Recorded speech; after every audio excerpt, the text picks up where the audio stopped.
नमस्कार, DV live Chhattisgarh में आपका स्वागत है। छत्तीसगढ़ की तमाम बड़ी खबरों के साथ मैं हूं सिमरन कौर। आइए देखते हैं आज की सुर्खियां। बस्तर लोकसभा में मुख्यमंत्री ने किया जीत का दावा। कहा, बस्तर सहित प्रदेश की सभी 11 सीटों पर भाजपा जीत रही।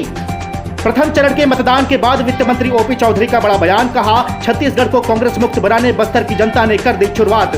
और कांग्रेस सेवा दल व ब्लॉक अध्यक्षों की डॉक्टर चरणदास महंत ने ली बैठक। कहा, कांग्रेस संगठन को आगे बढ़ाने में सेवा दल की भूमिका महत्वपूर्ण। प्रथम चरण का मतदान होने के बाद मुख्यमंत्री विष्णुदेव साय ने बस्तर लोकसभा सीट में जीत का दावा किया है। उन्होंने कहा कि बस्तर में लोगों ने उत्साह के साथ मतदान किया है। बस्तर सहित प्रदेश की सभी 11 सीटों पर भाजपा जीत दर्ज करेगी। मध्य प्रदेश रवाना होने से पहले रायपुर एयरपोर्ट पर मीडिया से चर्चा करते हुए मुख्यमंत्री विष्णुदेव साय ने कहा कि प्रथम चरण में बस्तर लोकसभा में बड़े अच्छे से मतदान संपन्न हुआ। बस्तर में इस बार 67% मतदान हुआ। मुख्यमंत्री ने कहा कि हमें पूरा विश्वास है बस्तर लोकसभा सीट भाजपा जीतेगी। अब इन लोगों का तो समझ में नहीं आता है, अब अंत की ओर जा रहे हैं और उनका सबका दिमाग ये संतुलन गड़बड़ाया है और इसलिए कुछ भी बोल रहे हैं। मध्य प्रदेश दौरे को लेकर मुख्यमंत्री ने कहा कि मध्य प्रदेश के खजुराहो लोकसभा सीट में बीडी शर्मा के क्षेत्र में चुनावी सभा को संबोधित करेंगे।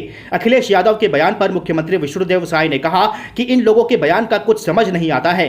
इन सब का दिमागी संतुलन बिगड़ चुका है और वे कुछ भी बोल रहे हैं।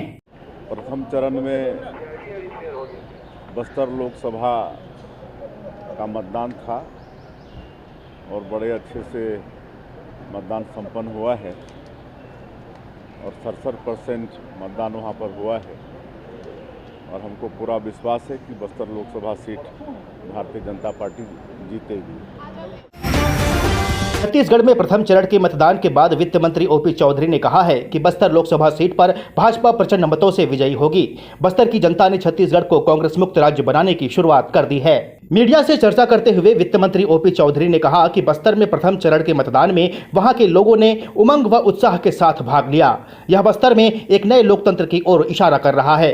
कहना चाहता हूं कि आज पहले चरण का मतदान हो रहा है और इस अवसर पर बस्तर के लोगों ने जिस तरह से मतदान किया है, भारी उत्साह उमंग के बीच सड़कों पर आकर, बूथों पर उतरकर, भारी गर्मी के बावजूद जिस उत्साह के साथ भारी मतदान हुआ है, तो बस्तर में लोकतंत्र के एक नए अध्याय की ओर इशारा कर रहा है। कांग्रेस पर निशाना साधते हुए वित्त मंत्री ओपी चौधरी ने कहा कि प्रदेश में अभी बड़ा एनकाउंटर हुआ जिसे पूर्व मुख्यमंत्री भूपेश बघेल ने फर्जी बताया है। प्रदेश कांग्रेस अध्यक्ष दीपक बैज जांच की मांग करते हैं, वहीं सुप्रिया श्रीनेत इन्हें शहीद कहती हैं। ये लोग हमारे जवानों के मनोबल को गिराने वाले लोग हैं। भूपेश बघेल जी अभी जो इनकाउंटर हुआ उसमें भूपेश बघेल जी उसे फर्जी इनकाउंटर कह देते हैं। दीपक बैज जी जांच की मांग करने लगते हैं। कांग्रेस की राष्ट्रीय प्रवक्ता सुप्रिया श्रीनेत जी नक्सलियों को शहीद बताते हैं।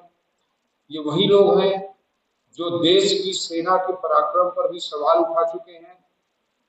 पाकिस्तान में जो सर्जिकल स्ट्राइक हुई, एयर स्ट्राइक की गई, उस पर भी सबूत मांगकर हमारे जवानों के मनोबल को गिराने की दुष्चेष्टा करने वाले लोग हैं।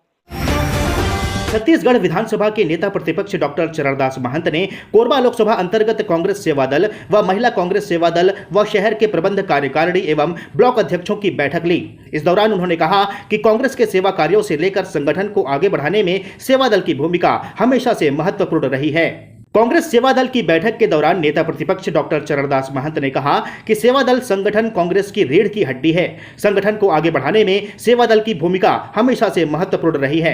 चुनाव का समय हो या संगठनात्मक रूप से कांग्रेस को मजबूत करने के अवसर हों, सेवा दल के पदाधिकारी एवं कार्यकर्ता एक कदम आगे बढ़कर कार्य करते आए हैं। संगठित हो रहे हैं, इसलिए कांग्रेस के प्रकोष्ठों के द्वारा, कांग्रेस के अनेक जो संस्थाएं बनी उनके द्वारा पिछले वर्गों का भी अब संरक्षण शुरू हो गया है। हम सब लोग जागृत हो गए हैं। हमें अपनी जो क्षमता के अनुसार अब तक आगे बढ़े थे, अब उसमें राहुल गांधी जी का क्षमता शामिल हो चुका है, उसमें सोनिया जी का क्षमता शामिल हो चुका है, उसमें कांग्रेस की क्षमता शामिल हो गई है। इसलिए हम लोग पूरे अपने आप को समर्थवान समझते हैं और हमें समर्थ है कि जब भी हम एक होंगे जब भी पिछड़ा वर्ग एक होगा उन्हीं की सरकार बनेगी। डॉक्टर चरणदास महंत ने जिला आदिवासी कांग्रेस कमेटी कोरबा एवं युवा प्रकोष्ठ ग्रामीण एवं शहर प्रबंध कार्यकारिणी ब्लॉक अध्यक्षों एवं प्रदेश पदाधिकारियों की बैठक लेते हुए मार्गदर्शन दिया। इस दौरान उन्होंने कांग्रेस प्रत्याशी ज्योत्सना महंत के लिए घर घर जाकर कांग्रेस के न्याय पत्र के 5 न्याय एवं 25 गारंटियों को प्रमुखता से बताने की अपील की। कांग्रेस प्रवक्ता धनंजय सिंह ठाकुर ने गृह मंत्री विजय शर्मा पर निशाना साधते हुए कहा कि जब प्रदेश के गृह मंत्री ही अन्य जिलों में असुरक्षित महसूस कर रहे हैं तो फिर आम जनता का क्या हाल होगा। मीडिया से चर्चा करते हुए कांग्रेस प्रवक्ता धनंजय सिंह ठाकुर ने कहा कि प्रदेश के गृह मंत्री विजय शर्मा सिर्फ कवर्धा जिला में सुरक्षित महसूस करते हैं, मतलब साफ है प्रदेश के अन्य जिलों में वे खुद असुरक्षित महसूस करते हैं। जब गृह मंत्री ही अन्य जिलों में असुरक्षित महसूस कर रहे हैं तो फिर आम जनता का क्या हाल होगा। उन्होंने कहा कि भाजपा सरकार बनने के बाद प्रदेश में अपराधी और नक्सली गतिविधियां बढ़ी हैं। प्रदेश सरकार आम जनता की सुरक्षा करने में असफल साबित हो रही है। विजय शर्मा जी ने कल कवर्धा में कहा कि कवर्धा में उन्हें सुरक्षा दस्ता की जरूरत नहीं पड़ती है, वो सुरक्षित महसूस करते हैं। मतलब साफ है कि गृह मंत्री जी को दूसरे जिलों में जाने में डर लगता है, असुरक्षा महसूस होती है और उन्हें सुरक्षा दस्ता की जरूरत पड़ती है। जब गृह मंत्री जी असुरक्षित महसूस कर रहे हैं तो प्रदेश में जनता का क्या हाल होगा। भाजपा की सरकार बनने के बाद प्रदेश में आपराधिक और नक्सली गतिविधियां बढ़ी है। चोरी, डकैती, लूटपाट, हत्या, अपहरण, बलात्कार, चाकूबाजी जैसी घटनाएं रोज हो रही हैं और प्रदेश की सरकार आम जनता को सुरक्षा देने में नाकाम साबित हो गई है। और वैसे भी भाजपा की सरकार में अपराधियों के हौसले बुलंद रहते हैं और आज गृह मंत्री जी का बयान कांग्रेस के उन आरोपों को पुख्ता भी करता है। इस बुलेटिन में फिलहाल इतना ही। बने रहिए DB लाइव छत्तीसगढ़ के साथ। नमस्कार।